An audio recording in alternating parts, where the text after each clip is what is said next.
Okay, so magandang gabi sa lahat ng nakikinig at sumusubaybay ng ating programang Media Patrol. Nandito naman po tayo at magkakasama-sama sa loob ng isang oras.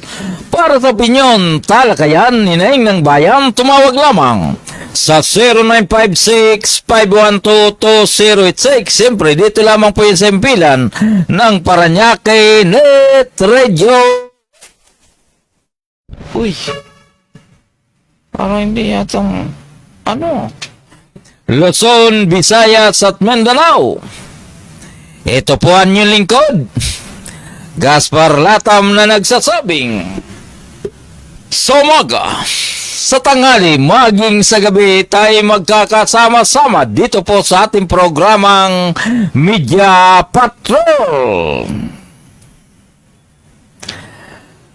Ngayon po ay September 17, 2025. Alam niyo, pag ganitong mga buwan at ganitong pizza, parang nararamdaman na natin yung mga darating na mga araw na papunta tayo doon sa tinatawag na ang Pasko ay sumapit. At alam niyo, sa totoo lang, kahit ano naman ang anuhin natin, araw-araw tayong nanonood ng mga balita, halos hindi natin ma-control o hindi natin mawawala sa ating isipan na iyon pong ating mga nahalals, iyon pong mga nanunungkulan dito sa Senado at saka sa Kongreso, parang nakakalungkot na ganito ang nangyayari. Halimbawa na lamang ganito po. Babasahin ko ang isang balita. Saldico, itinakas na umano ang kanyang mga luxury jets. Luxury. Habang lumalalim ang investigasyon sa flood control scam, lumutang ang ulat na pinaghandaan ng nilabas sa bansa na Representative Saldico ang kanyang luxury jet. Batay sa mga dokumento na nakuha ng isang payagan, ang Misebes Aviation and Development Corporation, NICO, ay nagsumiti ng request sa Civil Aviation Authority of the Philippines noong Agosto 18 para sa major modification of export certificate of airworthiness and the registration of the certificate of registration liham ng Misebes Aviation sa Kaap. Ang tinutukoy ng eroplano ay isang Gulfstream G350 na nagkakahalaga ng $36 million or aabot sa 2.05 billion na nakuha pa nila noong Hulyo noong nakaraang taon or 2024. Samantala, sa panig ni House Speaker Martin Romualdez, iniulat na bumili siya ng dalawang Gulfstream jets mula kay Lucio Tan sa isang G150 na nagkakalaga ng 456 million at isang G550 na nagkakahalaga naman na 1.995 billion. Gayunpaman, ayon sa source, na nanatili pa rin ng mga ito sa hangar ni Tan at hindi pa inililipad palabas ng bansa. Maliban dito, natuklasan din na may hawak na 5 pang private jets at 5 Bell helicopters ang Misebes Aviation na ginagamit umano para sa Misebes Luxury Resort sa Albay. Kita nyo na yan, jets. Ito pong si Representative ko ng Ako Bicol. Tama ba?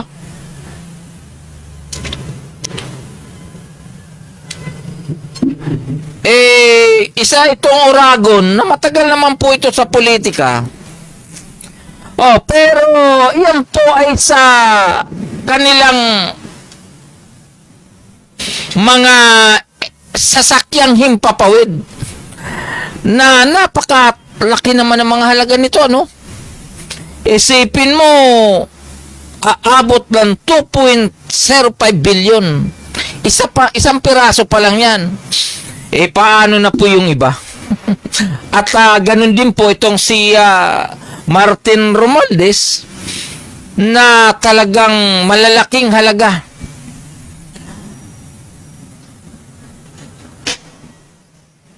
Pero bali-balik ka rin natin ang mundo. Sasabihin, mga mayayaman naman talaga ito na pumasok sa politika.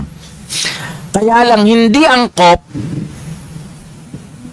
sa kasalukuyan sitwasyon na nangyayari sa ating bansa na di umano ay sila kasama doon sa korupsyon na mga naganap doon sa mga tinatawag na flood control projects naman. Okay, doon po sa ating mga kaibigan Luzon, Visayas at Mindanao, medyo nalito ang ating programa. Ang oras po ay naganap ng alas 9:41 ng gabi. Mr. Chairman, Patalastas Place, Net Radio.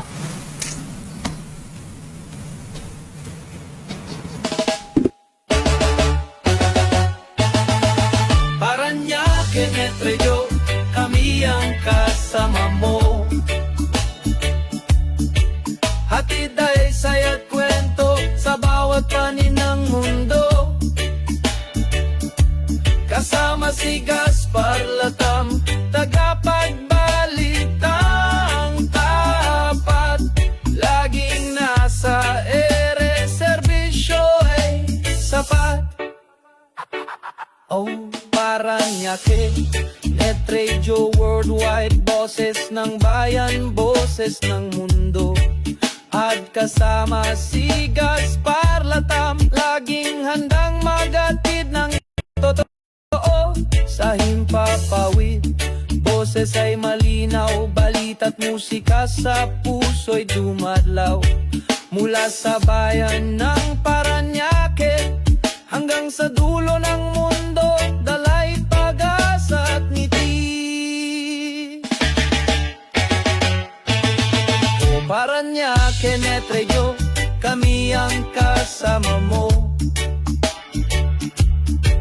Hatid ay saya't kwento sa bawat panig ng mundo. Kasama si Gaspar Latam, tagapagbalitang tapat. Laging nasa ere, serbisyo ay sapat. Kwento ng masa, boses ng bawat isa. Makulay na buhay dito ay nagsasama. Walang hadlang, oras o distansya. Basta't neto'y bukas, abot namin ang lahat. Paranaque, Net Radio, kami ang kasama mo. Hatid ay saya't kwento sa bawat panig ng mundo.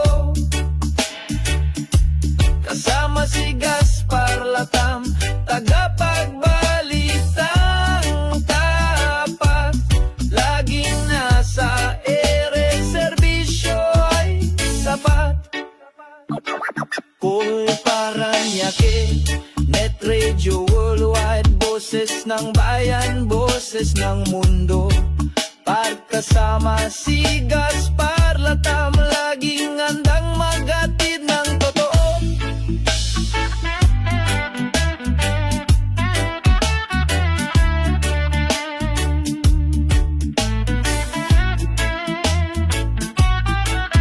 Sabi nila kung gagamit ako ng coke, makakapag-party ako buong magdamag. Ang ganda. Salamat, ma. Sige, anak. I love you. Mag-enjoy tayo mamaya. Okay ka lang ba? Teka!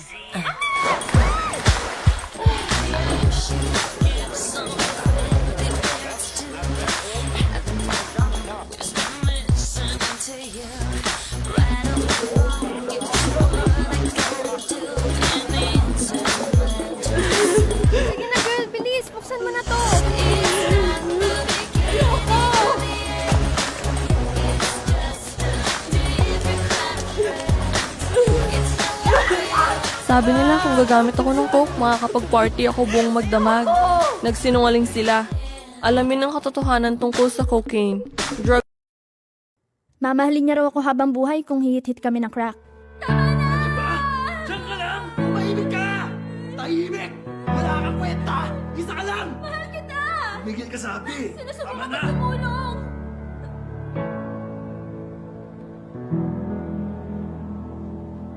Asan ang pera? Oo, ito na. Bakit mo siya tinatanong, ha?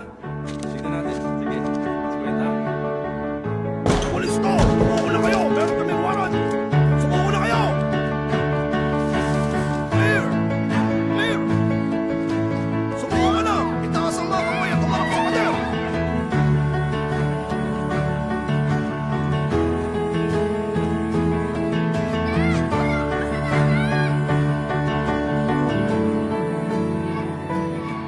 Mamahalin daw niya ako habang buhay kung sasabayan ko siyang humit-hit ng crack. Nagsinungaling siya.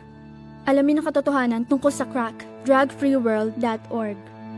Sabi nila makakatulong ang shabu na makapasa ako sa mga exam.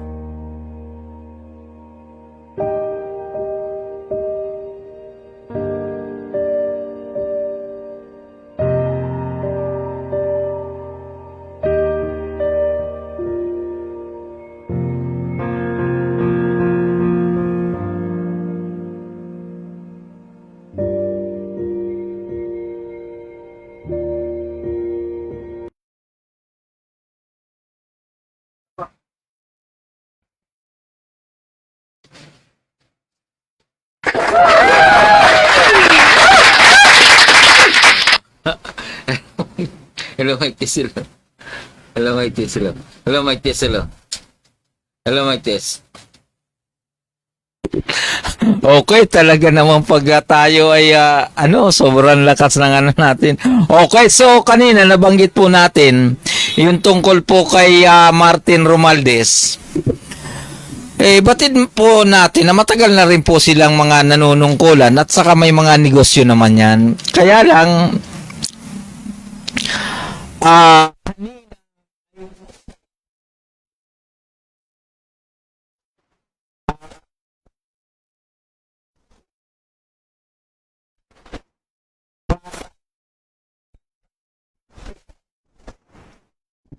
para bigyan ng puwang o bigyan ng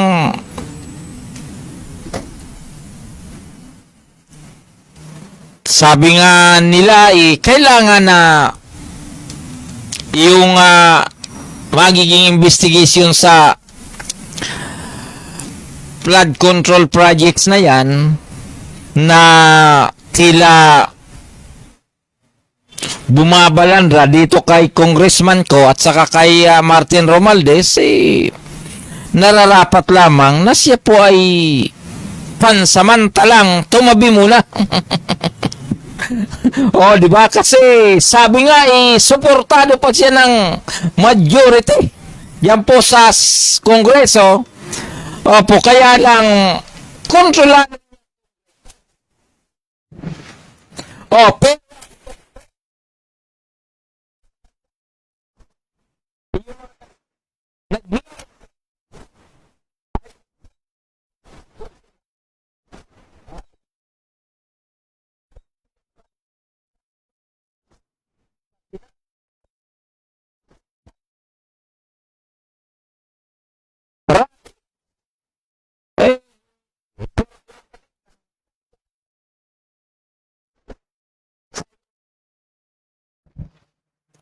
posisyon bilang speaker. Ayun naman po ang the best. Oh, 'di ba? Doon sa mga congressman natin. Hindi naman lahat gumagawa ng ganyan. Hindi naman ako naniniwala na hindi talaga. Opo. Kaya lang nasa pool nga lang dahil isipin nyo yung pinakitang pera noong mga engineer ng DPWH, diyan pa lang yan sa Bulacan. Paano na yung sa ibang lugar? Kaya yung para sa investigasyon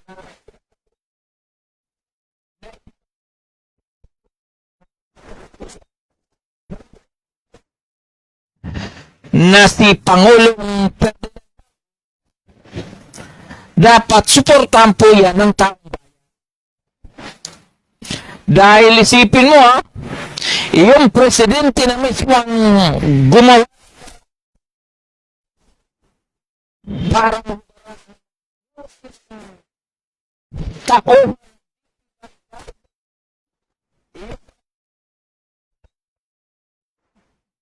at higit sa lahat yung mga inutil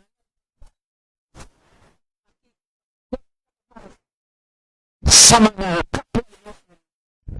na lingkod bayan din. Kasi ito po mga engineer na to, mga tauhan po ito ng DPWH. So, talagang pikang-pika na po ang taong bayan.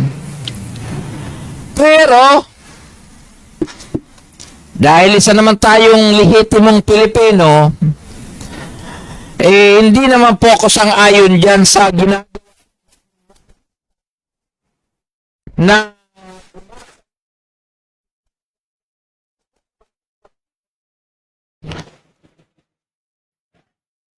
dahil ito po ay taliwas naman doon sa tamang pamamaraan bilang demokratikong bansa naman. Wala naman masamang mag-rally ka di mag-rally dahil karapatan naman natin yan. Pero yung manakit ka ng tao, mambato ka kung ano-ano, ay hindi naman po tama yan, di ba? Kaya doon sa mga gusto mag-rally, banat kayo, banat. Basta wag lang po tayong mananakit dahil yun po ay labag sa ating batas. Anytime, pwede naman kayong ulihin. Sabihin nila, katulad nung nangyari sa Indonesia, katulad nung nangyari sa Nepal o ano pang bansa na talagang hindi na control, katulad din dati sa atin sa nung nagkaroon ng tinatawag na people's power. Pero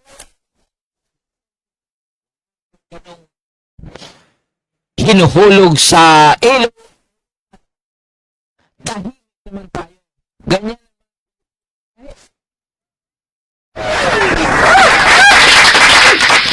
Okay, so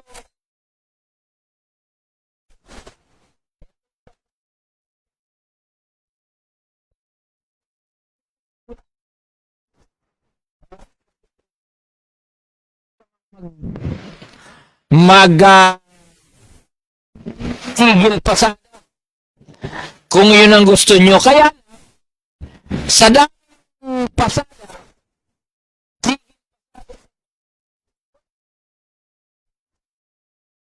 pa.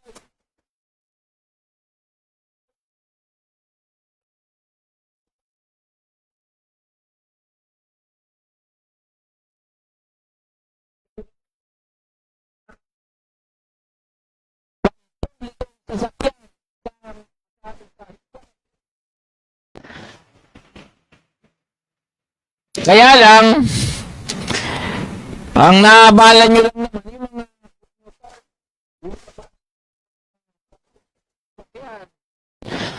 pero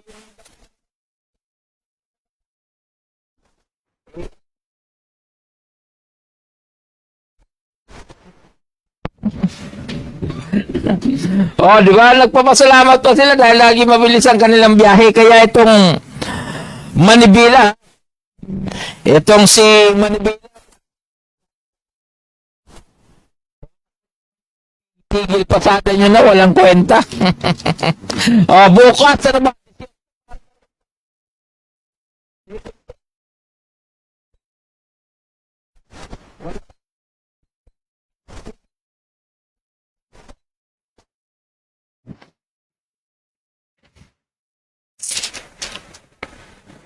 Pagkatapos, sinundan pa nitong nakakainis na balita na sinasabi na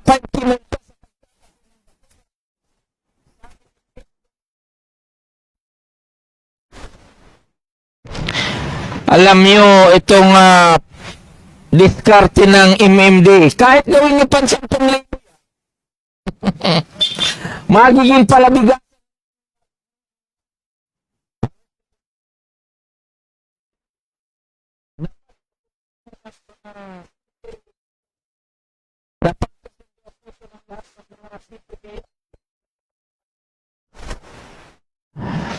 At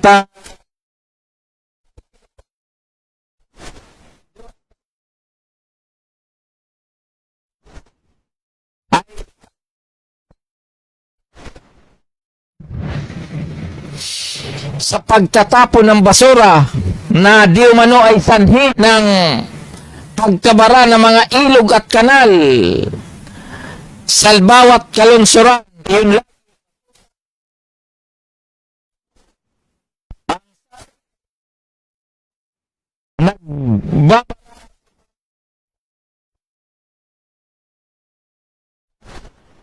Naka yung gusto nila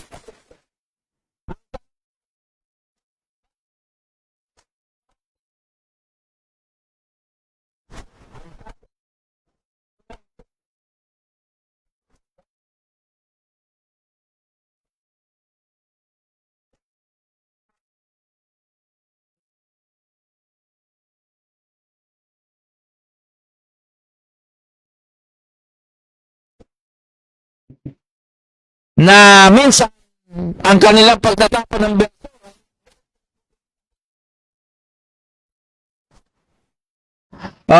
di ba?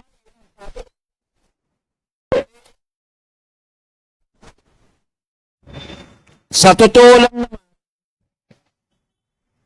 ang problema kasi sa atin, yung mga nasa barangay, di ba? May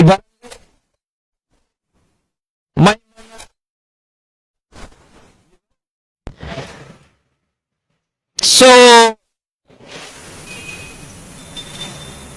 lahat naman na bahay ng mga bilang naman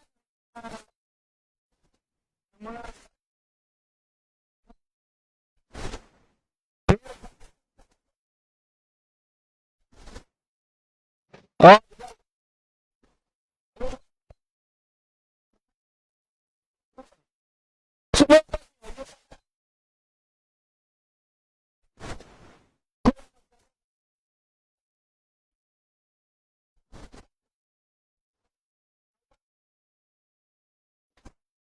di ba? Kung ang isang homeowners may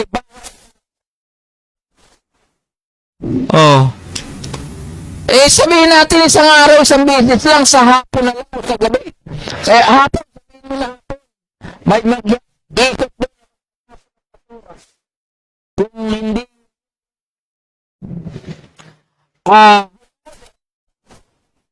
ikot taga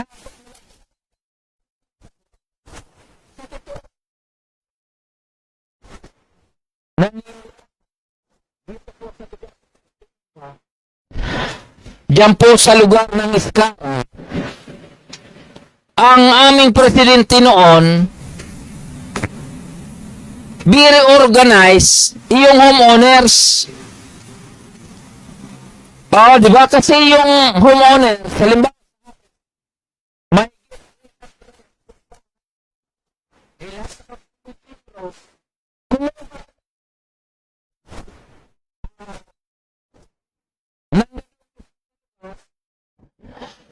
nag-provide siya ng isang maganda yung panghakot ng basura. Tuwing hapon, nag-iikot, tumatawag.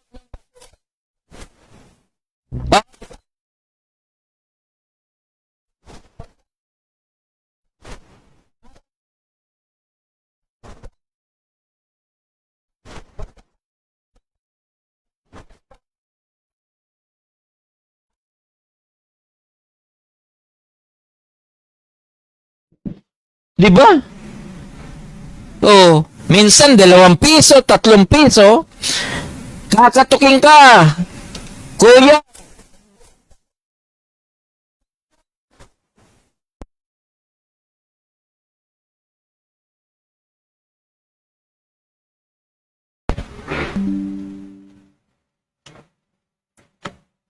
tapos na siya mag-ikot. Isipin nyo kung 300 na bahayan. Nagbigay ng tigda 2 piso yung nagpapahakot ng basura. 2 piso lang po yan, di 200 na. Oh, oy, kung 300 na bahayan, 300 pesos. Tama ba tayo? Di ba 300 pesos, yung tuwang-tuwa na eh. So pagkatapos, yung nasa yung,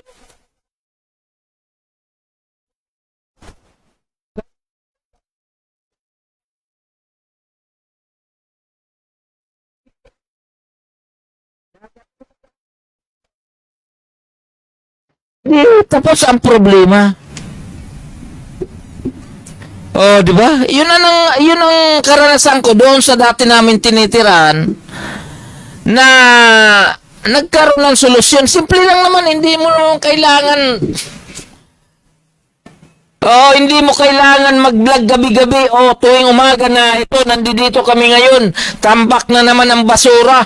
Ang tanong, bakit nga natambak yung basura? Kasi walang taga dito. Paulit-ulit tayo, di ba? Kaya po itong sinasabi ng MMD na to na 5 multa sa pagtatapon ng basura, mabuti kung may mahuli kayo. Subukan nyo nga yung mga nasa estero, yung nasa sa gilid ng ilog, kung kaya nyong hulihin yung nagtatapon ng basura. Eh kapag nagtapon niya ng alas 11 ng gabi, tingnan ko lang kung kaya nyong habulin yan. Oh, di ba? Eh, sinasabi nyo na ang nagtatapon ng basura, mga nandoon sa estero, nandoon sa gilid ng ilog o ano pa man, eh dapat ayusin nyo yung sapa na malinis yung daanan ng tubig para wala kayo masyadong alibay. Oh, di ba? Kaya sino ba naman ang gusto na ikalat ang basura? Siyempre wala. Pero kung may 3 araw na yung basura sa loob ng iyong bahay,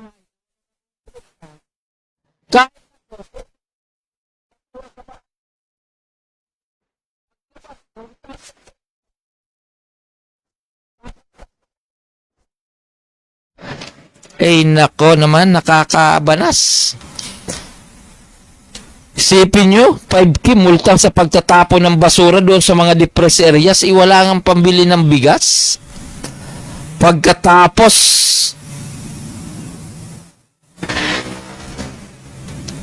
yung pa ang itawag nun, yung pa ang ikakasa. So, hindi ba sama ang atin lamang, tila hindi po ito tugma, hindi angkop. Oo, di ba? Okay, doon po sa atin mga kaibigan,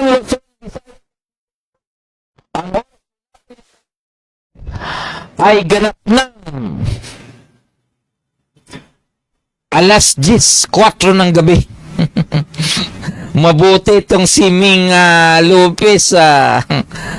Regards ko po kayo at pasensya na dahil ang ating pong programa medyo late dahil nagprograma ang ating bigating broadcaster mula pa sa lalawigan ng mula pa sa Siyudad Quezon na itong si Mr. Redin Oro. Alam nyo naman pag sinabing Redin Oro, talagang pangmalakasan yan. Siya po yung veteranong broadcaster na si Mr. Redin Oro. Ito po ay nabanggit natin na this is a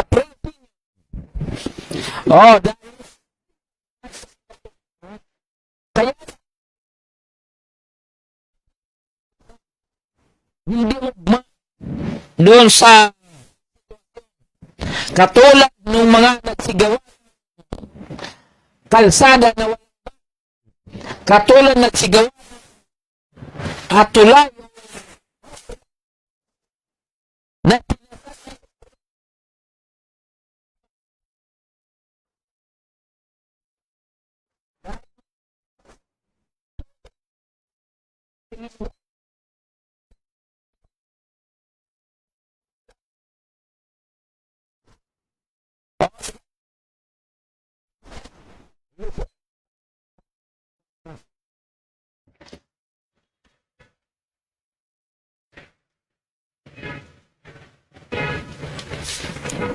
Okay, so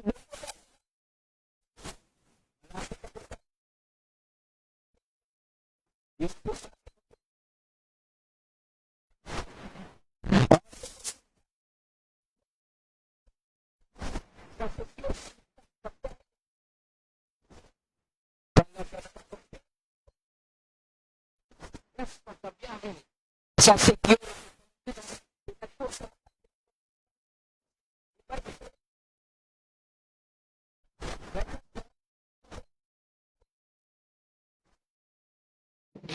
O, di ba? Maraming salamat kay MBS. Regards ko po kayo.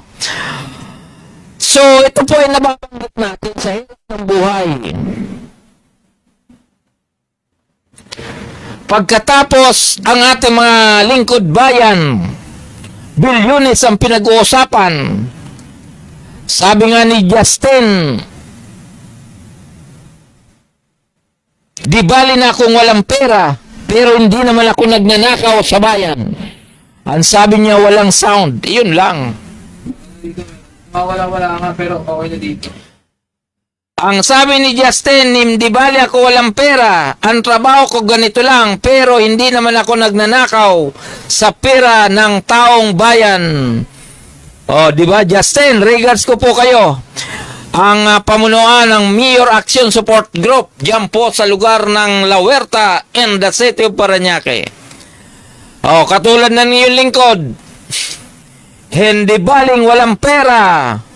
Basta hindi naman tayo naglanakaw sa kaban ng taong bayan. O, pero napakahirap din pag wala kang pera. Lalong-lalo na kung kasasahod lang, ubos na. Dahil mababa ang sweldo. Katulad ng mga engineer natin, mabababa rin ang sweldo, mga 100,000.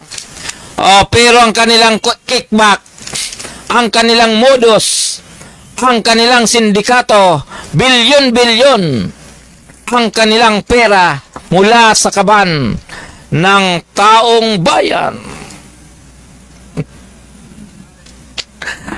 Di pa po talaga naman, no? Mahirap kapag ganyan ang nagiging labanan. Masakit sa kalooban na pagdating sa mga ordinaryong tao, kapag ikaw ay nahulihan ng isang chicheria sa loob ng supermarket, kulong ka. Pero kapag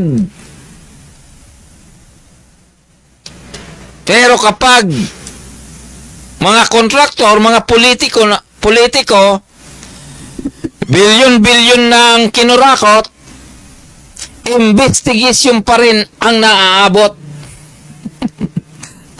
Investigation pa rin, di ba? Di Miss Margie Lopez, nako. Maraming salamat po sa iyong antabay ng ating programa. At ito pong si Mr. John Harold Ibasco Padilla ay tila tayo po ay nakakabala na dahil alas 10 na ng gabi, tayo po ay nambubulabog pa. Regards ko po kayo. Basta ang sinasabi lang natin, yung katotohanan na tila napapalayo tayo sa tamang napipili. Yung mga pinipili natin tuwing eleksyon ay tila wala tayong kadala-dala. Alam na natin na magnanakaw, binuboto pa ng taong bayan. Pagkatapos, kapag sila po ay nakaupo, yan, investigasyon ang nadadali. Diba? Katulad nitong si Jingo Estrada. Batid natin na nakasuha na po yan ilang bisis. Nakabalik na lamang. Ngayon, tila sumausaw na naman ang kanyang pangalan doon sa di umano ay kasama doon sa mga kumita. So naulit ang kasaysayan.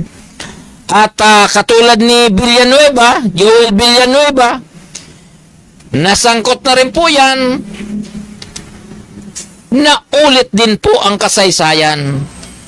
So kaya kapag tayo po ay may mga lingkod bayan na talaga naman ginagampanan ang kanilang tungkulin, tayo po ay buong puso nagpapasalamat sa kanila. 'Di ba? Katulad ay ako po kasi dito naman sa lungsod ng Parañaque, direktahin ko po kayo na wala namang ganong katalamak ang ginagawa. Wala naman pong talamak na nangyayari dito po sa lungsod. Yun po ang pagkakaalam ko naman. Kaya pasalamat tayo sa lungsod ng Parañaque, bagamat nagkaroon ng baha, pero ay hindi naman po nagkakaroon ng ganong katalamak na proyekto na hindi nakikita. Lahat naman po yung nakikita. Okay, doon po.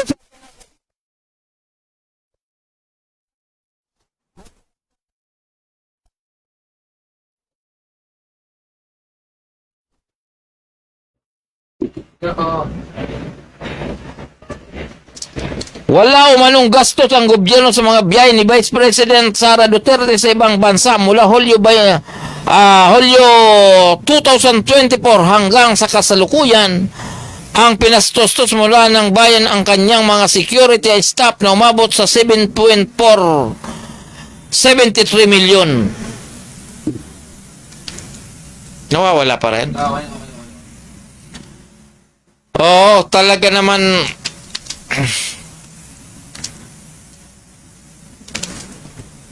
Kaya lang, doon naman po sa mga kontraktor, siyempre sama nyo na po yung mga engineer na ito pong bank accounts ng kontraktor, pinapress na ng ito pong tinatawag na Court of Appeals. Inanunsyo ng Anti-Money Laundering Council or AMLA kahapon na ipinag-utos na ng Court of Appeals ang pag-press sa asset ng mga individual at mga corporation na nasangkot sa manumalyang flood control projects. Sa isang pulong balitaan sa Maynila, sinabi ni AMLC Executive Director Attorney Mateo David na ang press order ay sumakop sa 135 bank accounts at 27 insurance policies ng mga individual at corporation. Inaprobahan ito ng CE kahapon kasunod ng kahilingan ng Department of Public Works and Highways noong Setyembre 12. Hindi naman tinukoy ni David ang estimated value ng mga bank accounts, ngunit sinabing ang mga bangko ay may binigyan ng 24 oras upang magsumite ng reports hinggil sa mga naturang accounts. Tumanggi rin si David na nagbigay pa ng karagdagang detalye dahil confidentiality clause ng press order. Una nang hiniling ng DPWH sa AMLC na isyuhan ng press order ang nasa 26 individual na sinampa nila ng kasong graft sa Office of the Ombudsman. Kabilang dito sina dating DPWH OIC Assistant Regional Director Henry Alcantara, dating DPWH Officer in Charge OIC District Engineer Bruce Erickson Hernandez, dating Officer in Charge Assistant District Engineer Javi Mendoza, Construction Section Chief John Michael Ramos at Ernesto Galang na Planning and Design Section. Kinasuhan rin ang ilang kontraktor gaya ni na Maria Roma Angelina Rimando, si Sara Rowena Discaya, Pacifico Corley Discaya III at II ng St. Timothy Construction Corporation at Mark Aribalo ng Wawaw Builders Sally ng CSYMS Construction Trading at Robert Imperio ng AIM Construction Corporation. Ito po ay ilan lamang sa na-press na po ang kanilang bank account. Opo, kaya lang ang tanong, may natira pa ba? Oh, di ba? Siguro yung na-press yung tira-tira na lang, pero yung nailabas ay tiba-tiba pa rin. O, kaya lang tingnan mo naman, napakabilis ng panahon. Sana maging aral na po ito, no? Doon po sa grabe naman kung gumawa ng katarantaduhan. Di ba? Alam ko ang may pasimuno nito, yung mga sabi nga po nila, simula sa taas, mula po sa mga politiko, papunta doon sa mga tawan ng DPWH. Tapos, yung kontraktor naman, dahil negosyo po yan, naobliga lang sila na makipagsabuatan. Dahil ang private contractor naman, siyempre, negosyo yan. Kailangan nila ng gumawa ng pamamaraan para magkaroon ng trabaho, magkaroon ng kontrata. Kaya lang ang nangyari dito, hindi naman talaga sindikato na po yan. Kaya, ayan, nagkanda windang-windang na. Senado, Kongreso, hindi nila tuloy malaman kung ano ba, saan patutungo ng di ba? Ang mahirap po rito, pasalamat tayo, dahil si Pangulong Ferdinand Marcos na mismo ang bumaba para tuklasin ang katotohanan tungkol sa korupsyon diyan po sa DPWH. Inuulit natin, DPWH pa lang yan. DPWH pa lang yan, ha? Doon po sa mga nasa online natin na sa kasalukuyan ay nanonood pa, humingi po ako ng pasensya sa inyo dahil gabi na, at ako naman po ay nagpapasalamat din, vice versa. Kaya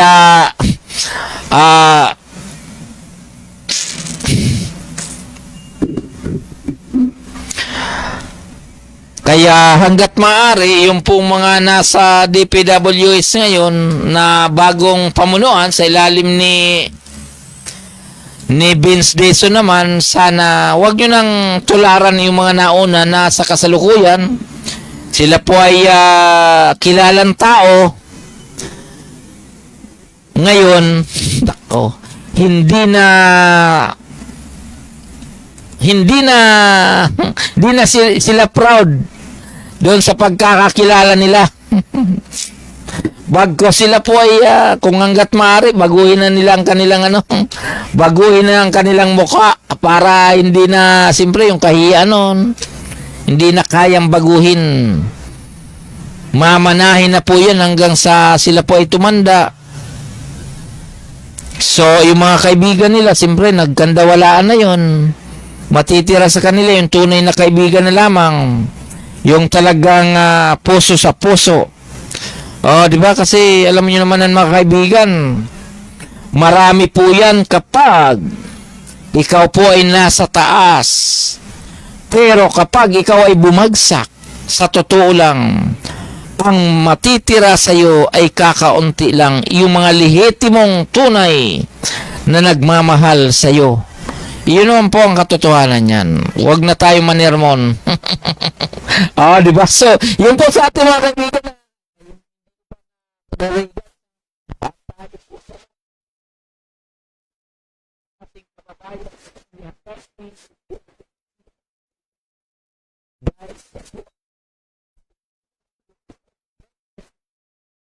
ng Philippine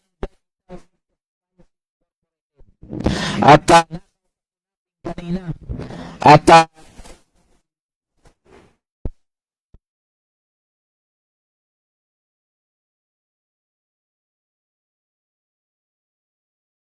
tayo ay magkaroon ng mga opisyalis na sabihin natin na may pagmamalasakit at pagmamahal. Kaya yung ating kasama na si Mr. Redon Oro, malapit na po ito manumpa bilang City Director ng Valenzuela ng Philippine Digital Media Society. At ganun din po yung iba nating kasama mula po dyan sa Malabon na Botas. Ito pong si Roland Piña, yung sa dyan po sa Quezon City, Fred Lopez. Sa Pasig si Gerard Nazaro. Dyan po sa lugar ng Maynila si PDMSI Director Ed Brosas. At ganun din po dito sa lugar ng Las Piñas, ito pong si Bishop Jun Matundan. At sa lugar po ng Pasay, ito pong si Ariel Fernandez. At sa City of Taguig, si Tin Gonzales. At diyan po sa Mandaluyong, si Doc Neil Silva. At dito po sa Makati, si Maricar Banson. At doon po sa Dares, sa iba pa, regards ko po kayo. Ganun din po sila yung atin sa Cavite, si Elsa Obispo. At diyan po sa lugar ng Calamba, Laguna, na ito pong si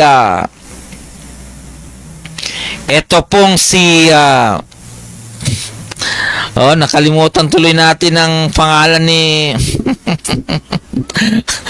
so regards ko po kayo at ganun din po ang ating director na si Doc Edward Perez, Director Jun Palacul, Director ito pong si Ili Riluna, at iba pa. Regards ko po kayo. So ang o-taking po natin is October 30. At atin pong ipapinalize ang binyo. At ang atin pong magiging guest speaker ay ito pong hanggat maaari. Ito pong Undersecretary ng ng Presidential Task Force for Media Affairs. At ganoon din po itong Public Attorney's Office na si Undersecretary Presida Acosta naman. Sana sila po ay makarating sa darating na ating event sa October 30. At tayo naman po ay nagpapasalamat dahil bagamat mag-alas 10:22 na, ay tayo ay hindi na kalimutang subaybayan ng ating mabait na hipag na nandyan sa kasalukuyan sa lugar ng Kalibo, Aklan, na ito pong si Bel Pascua Noblesa at kanyang nag-iisang sabihin natin nag-iisang asawa. Regards ko po kayo dyan sa lugar ng Aklan. Malayo-layo po ito, ano? Sa Aklan. Regards ko po kayo. At siyempre ang ating mga kababayan dyan sa lugar ng lalawigan ng Camarines Sur, na ito pong sa kasalukuyang muling nanumbalik mulang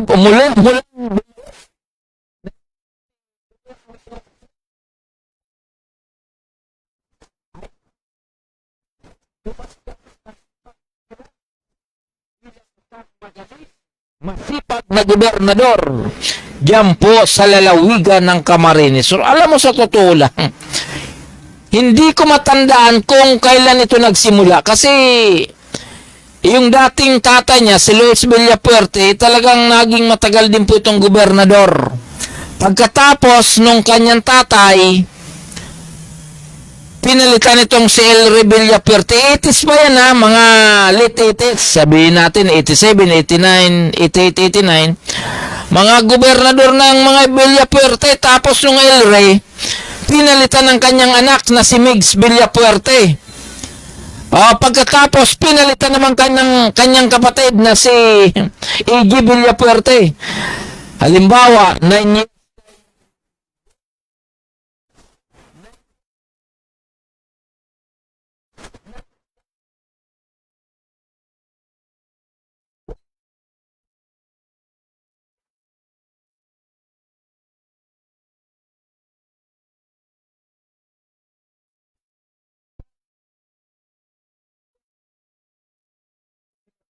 Camarines Sur. Ganon katindi sila. Oh, sana naman sir, sana naman paunlarin mo ng province of Camarines, sir. Oh, mahiya naman tayo hanggat para, di ba? Di ba, Sister Bill Pascua Noblesa? Oh, di ba, ito si Bill Noblesa. Isa po itong teacher. Oh, nakasama po ito sa top 10 nang siya po ay kumuha ng board exam. Mula po sa ano bang ano ni pinasukan nito ni Bill? Diyan po sa Maynila. Kasama po ito sa top 10 bilang teacher o guro. Ngayon nandiyan po sa lugar ng Kalibo, Aklan. Ay talaga naman na diyan po siya dinala ng panahon. Diyan siya dinala ng pagkakataon para makapagsilbi ng libre diyan po sa kanilang kababayan, diyan po sa lugar ng Kalibo, Aklan. Okay. So, hindi ko lang maalala, Philippine Normal University. Tama ba yon? Philippine Normal University. Tama, alam ko na. PNU. Philippine Normal University diyan po sa Maynila. So, diyan po siya nagtapos. Ito pong si Sister Bill Pascua Noblesa. Regards ko po kayo. At ang oras po natin ay malapit na pong magtapos kaya doon po sa hindi ko pa nababanggit, pagpasensyahan nyo na po. Ang importante, nakita nyo po ako. Ang importante po ay kahit kayo po ay malayo, ay parang tayo po ay magkakapit bahay lamang na nagkikwentuhan. Di ba? So, medyo gabi na, no? Yung pong ating operator, hindi ko alam kung kinukuto ba ito o inaantok. Kamot sa ulo. Okay, doon po sa ating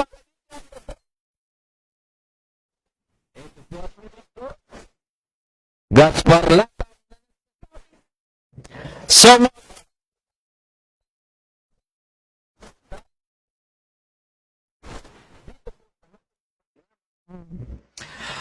media, maraming salamat po sa inyong lahat. God bless us all. Bye-bye. Bye-bye. Paranaque, Netreyo, kami ang kasama mo. Hatid ay saya't kwento sa bawat panin ng mundo. Kasama si Gaspar Latam, tagapagbalitang tapat. Laging nasa ere, serbisyo ay sapat. Paranaque, Netradio Worldwide, boses ng bayan, boses ng mundo. At kasama si Gaspar Latam, laging handang magatid ng totoo sa himpapawid. Boses ay malinaw, balita't musika sa puso'y dumadlaw. Mula sa bayan ng Paranaque hanggang sa dulo ng mundo, dalay pag-asa at ngiti. Paranaque, Netradio, kami ang kasama mo. Hatid ay saya't kwento sa bawat panig ng mundo. Kasama si Gaspar Latam, tagapagbalitang tapat. Laging nasa ere, serbisyo ay sapat. Kwento ng masa, boses ng bawat isa. Makulay na buhay dito ay nagsasama. Walang hadlang, oras o distansya. Basta't neto'y bukas, abot namin ang lahat. Paranaque, Netradio, kami ang kasama mo. Hatid ay saya't kwento sa bawat panig ng mundo. Kasama si Gaspar Latam, tagapagbalitang tapat. Laging nasa ere, serbisyo ay sapat.